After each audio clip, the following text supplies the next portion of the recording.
Carnival ride safety now top of mind after this terrifying ride malfunction at the Cherry Festival in Michigan over the weekend. And here in Ohio, local cities are preparing for their own festivals. But as Lynna Lai tells us, this year there's a new law in place to help keep you safe. The terrifying moments as a carnival ride swings out of control in Michigan. The ride starts tipping off the ground. Several bystanders rush to hold the base down. I mean, it's always like you feel safe until something happens.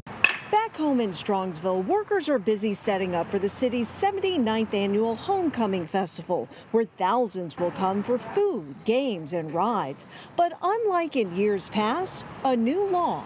Tyler's Law makes rides safer here in the state of Ohio. Tyler's Law, named after the son of Amber Duffield. The intolerable is losing anyone's life to something that could possibly be prevented. Her son died 4 years ago while riding the Fireball at the Ohio State Fair when the ride broke apart. 7 others were hurt. The accident blamed on excessive corrosion on a steel support beam. There was a point of having to set the grief of the loss of no longer sharing a life with Tyler the same.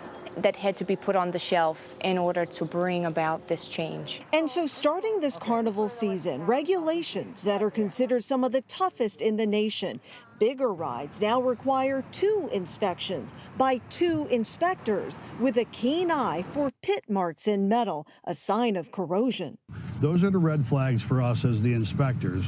When we see stuff like that, that's the stuff we're going to ask for documentation on and whether or not it was addressed. We also perform operational inspections of the rides to ensure that when it's actually being operated, it's being operated in a safe manner. Inspectors acknowledge that with any ride, there is always some risk. But now, one family's pain is leading to more protection in Ohio. This is definitely a fulfillment of what Tyler really was.